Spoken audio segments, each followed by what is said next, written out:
ഞാൻ Saritha Hari Guruvayur up to ഡേറ്റിലേക്ക് എല്ലാവർക്കും സ്വാഗതം. ഇന്നത്തെ ഉച്ചപൂജയുടെ കളഭാലങ്കാരം ഇന്ന് ശ്രീലകത്ത് ഉണ്ണിക്കണ്ണൻ ചമ്രം അടിഞ്ഞിരിക്കുകയാണ് കേട്ടോ. കയ്യിലൊരു എണ്ണക്കുടണ്ട്, ഒരു ഓടക്കുഴലൊക്കെ പിടിച്ച് നല്ല കുറുമ്പനായിട്ടുള്ള ഒരു ഉണ്ണിയാണ് കേട്ടോ. ഇന്ന് നിങ്ങളോട് എല്ലാവരോടും ഒരുപാട് നന്ദി പറയാനുണ്ട് കേട്ടോ. കാരണം ഗുരുവായൂർ അപ് ടു ഡേറ്റ് എന്ന് പറയുന്ന ഒരു പേജ്, ഒരു കൂട്ടായ്മ 2 ലക്ഷം ഫോളോവേഴ്സിൽ എത്തി നിൽക്കുകയാണ്. ഇന്നലെ 2 ലക്ഷം ഫോളോവേഴ്സായി. നമുക്ക് നിങ്ങൾ ഓരോരുത്തർക്കും ഒരുപാട് താങ്ക്സ് പറയുകയാണ്. അപ്പോൾ നിങ്ങളുടെ സപ്പോർട്ടും അതുപോലെ തന്നെ നിങ്ങളുടെ സജഷൻസും എല്ലാം ഞങ്ങൾക്ക് വളരെ വിലപ്പെട്ടതാണ്. ഇനി തുടർന്നും നിങ്ങൾ സപ്പോർട്ട് ചെയ്തുകൊണ്ടിരിക്കുക. ഗുരുവായൂർ അപ് ടു ഡേറ്റിൻ്റെ യൂട്യൂബ് ചാനൽ സബ്സ്ക്രൈബ് ചെയ്യാത്തവരാണെങ്കിൽ സബ്സ്ക്രൈബ് ചെയ്യുക. നമ്മൾ ഇതെല്ലാം ഗുരുവായൂർ അപ് ടു ഡേറ്റിൽ യൂട്യൂബ് ചാനലിലും അപ്ഡേറ്റ് ചെയ്യുന്നതാണ് കേട്ടോ. അപ്പോൾ ഇന്ന് ഒരു കഥയാണ് പറയുന്നത് കേട്ടോ. ഛായാമുഖി എന്ന് പറയുന്ന ഒരു മാന്ത്രിക കണ്ണാടിയുടെ കഥയാണ് പറയണത്. മഹാഭാരത യുദ്ധ സമയത്ത് ഹിഡുംബി ഭീമസേനന് കൊടുത്തിട്ടുണ്ടായിരുന്ന ഒരു കണ്ണാടിയാണ് ഛായാമുഖി. ആ കണ്ണാടിയുടെ പ്രത്യേകത എന്താണെന്ന് ചോദിച്ചു കഴിഞ്ഞാൽ, ആ കണ്ണാടിയിലൂടെ നമ്മൾ നോക്കുമ്പോൾ, സാധാരണ ഒരു കണ്ണാടിയിൽ നമ്മൾ നോക്കുമ്പോൾ എന്താ ഉണ്ടാവുക, നമ്മളുടെ രൂപം അല്ലെങ്കിൽ നമ്മളുടെ പ്രതിബിംബം ആണ് കാണുക. ഈ കണ്ണാടിയിലൂടെ നോക്കുന്ന സമയത്ത് നമ്മൾക്ക് ഏറ്റവും ഇഷ്ടപ്പെട്ട വ്യക്തി ആരാണോ ആ വ്യക്തിയുടെ മുഖമാണ് ഈ കണ്ണാടിയിലൂടെ കാണുക. അങ്ങനെ ഹിഡുംബി ഇത് ഭീമസേനന് കൊടുക്കുമ്പോൾ ഹിഡുംബിക്ക് ഭീമസേനനെ ഭയങ്കര ഇഷ്ടമാണ്. അപ്പോൾ ഭീമസേനൻ ആ കണ്ണാടിയിലൂടെ നോക്കുമ്പോൾ തൻ്റെ മുഖം കാണുമല്ലോ എന്ന് ആലോചിച്ചിട്ടാണ് കേട്ടോ ഹിഡുംബി കണ്ണാടി കൊടുക്കുന്നത്. ഭീമസേനന് കയ്യിൽ കിട്ടിയപ്പോൾ ഭീമസേനൻ ആ കണ്ണാടിയിൽ നോക്കിയപ്പോൾ കണ്ടത് പാഞ്ചാലിയുടെ മുഖമായിരുന്നു. അങ്ങനെ പാഞ്ചാലിയുടെ മുഖം കണ്ടപ്പോൾ ഹിഡുംബിക്ക് ഭയങ്കര സങ്കടമാവുകയാണ്. അതിനുശേഷം ഭീമസേനന് പക്ഷേ ഭയങ്കര സന്തോഷമായി. ഭീമസേനൻ എന്താ ചെയ്യുന്നത്, ഭീമസേനൻ ഈ കണ്ണാടിയും കൊണ്ട് പാഞ്ചാലിയുടെ അടുത്തേക്ക് ചെല്ലുകയാണ്. പാഞ്ചാലിക്കാണെങ്കിൽ ഭീമസേനൻ കല്യാണ സൗഗതികം കൊണ്ടു കൊടുക്കുകയും അതുപോലെ തന്നെ ഒരുപാട് ഉപകാരങ്ങൾ ചെയ്തിട്ടുള്ളതുമാണ്.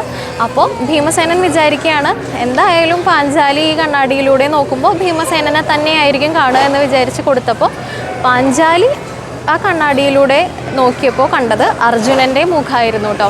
കാരണം പാഞ്ചാലിക്ക് അർജുനനെയാണ് ഇഷ്ടം. ഭീമസേനന് ഭയങ്കര സങ്കടമാവുകയാണ് കേട്ടോ.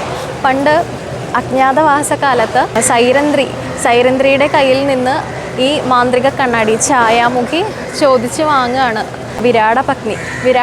ഈ കണ്ണാടി വാങ്ങിയ സമയത്ത് ആ കണ്ണാടിയിലൂടെ നോക്കുമ്പോൾ വിരാട രാജാവിനെ അല്ല കണ്ടതും എന്നും പറയണുണ്ട് കേട്ടോ.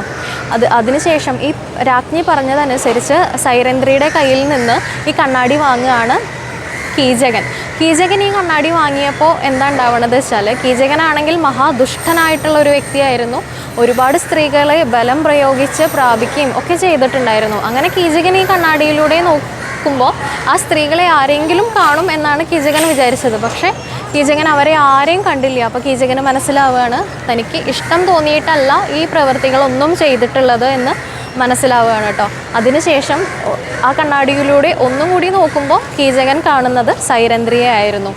ഈ യുദ്ധം നടക്കുന്ന സമയത്ത് അർജുനൻ ഒരു ദിവസം വന്ന് പാഞ്ചാലിയുടെ അടുത്ത് ചെന്ന് ഈ കണ്ണാടി ഒന്ന് വേണം എന്ന് പറയുകയാണ് കേട്ടോ. ആർക്കാ കണ്ണാടി എന്നറിയോ? ശ്രീകൃഷ്ണന് വേണ്ടിയിട്ടാണ് അർജുനൻ ഇത് ചോദിക്കാൻ വന്നിട്ടുള്ളത്. അങ്ങനെ പാഞ്ചാലി ഒരു മടിയും കൂടാതെ ഈ കണ്ണാടി എടുത്ത് അർജുനൻ്റെ കയ്യിൽ കൊടുത്തു. അങ്ങനെ അർജുനൻ ഈ കണ്ണാടിയുടെ ഗുണങ്ങളെക്കുറിച്ചൊക്കെ ശ്രീകൃഷ്ണനോട് പറഞ്ഞു. ശ്രീകൃഷ്ണൻ്റെ അടുത്ത് പറഞ്ഞതിന് ശേഷം ശ്രീകൃഷ്ണനോട് പറയുകയാണ്, അർജുനന് 100% ഉറപ്പാണ് ശ്രീകൃഷ്ണന് അർജുനനെ ഭയങ്കര ഇഷ്ടമാണ്.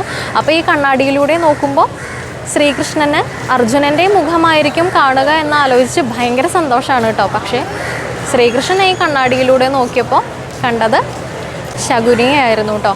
അപ്പോൾ ശകുനി എന്ന് പറയുന്നത് ശ്രീകൃഷ്ണൻ്റെ ശത്രുവാണ്. അപ്പോൾ അർജുനനൊന്നും മനസ്സിലാവണില്ലേ. എന്നിട്ട് ശ്രീകൃഷ്ണനോട് ചോദിക്കുകയാണ്, ഇതെന്താ ഇങ്ങനെ വരാൻ കാരണം എന്ന് ചോദിക്കുകയാണ് കേട്ടോ. അപ്പോൾ ശ്രീകൃഷ്ണൻ പറയുകയാണ്, ഈ ഒരു യുദ്ധത്തിൽ ഏർപ്പെടുന്ന സമയത്ത് എനിക്ക് മനസ്സിൽ ശകുനിയെക്കുറിച്ചുള്ള ചിന്തകൾ മാത്രമാണ് ഉള്ളത്. അപ്പോൾ അതുകൊണ്ടാണ് ശകുനിയുടെ മുഖം കാണാൻ ഇടയായത്. അങ്ങനെ മുഖം കണ്ട കാരണം, അങ്ങനെ മനസ്സിൽ എനിക്ക് ശകുനി ഉള്ളിടത്തോളം കാലം, ആ ഒരു രൂപം ഉള്ളിടത്തോളം കാലം ശകുനി എന്തൊക്കെയാണ് ഈ യുദ്ധത്തിന് വേണ്ടി ചെയ്യാൻ പോകുന്നത് എന്നുള്ളത് മുൻകൂട്ടി മനസ്സിലാക്കാൻ സാധിക്കുകയും ചെയ്യും. ഒപ്പം തന്നെ എനിക്ക് ആ യുദ്ധത്തിനെ പ്രതിരോധിക്കാൻ സാധിക്കുമെന്നും ശ്രീകൃഷ്ണൻ പറയുകയാണ് കേട്ടോ. പിന്നെ യുദ്ധം ചെയ്യുന്ന സമയത്ത് ശത്രുവിൻ്റെ മുഖമാണ് എപ്പോഴും മനസ്സിലുണ്ടാവുക, മിത്രത്തിൻ്റെ മുഖമല്ല എന്നും ശ്രീകൃഷ്ണൻ ഈ കഥയിലൂടെ നമുക്ക് പറഞ്ഞു തരികയാണ് കേട്ടോ. അങ്ങനെ ഈ ഒരു കണ്ണാടിയുടെ കഥ ഇങ്ങനെയാണ്. അപ്പോൾ കഥ എല്ലാവർക്കും ഇഷ്ടമായി വിശ്വസിക്കുന്നു. ആ കണ്ണാടി നമുക്ക് ഓരോരുത്തരുടെയും കയ്യിൽ കിട്ടിയിട്ടുണ്ടെങ്കിൽ എന്താവും അവസ്ഥ എന്നൊന്ന് നിങ്ങൾ ചിന്തിച്ച് നോക്കൂ.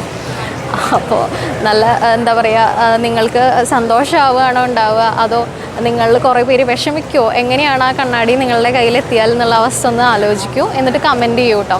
അപ്പോൾ നമുക്ക് പുതിയ വീഡിയോസും കഥകളും എല്ലാമായിട്ട് വീണ്ടും കാണാം. എല്ലാവരെയും ഗുരുവായൂരപ്പൻ അനുഗ്രഹിക്കട്ടെ. സർവം ശ്രീകൃഷ്ണാർപ്പണമസ്തു.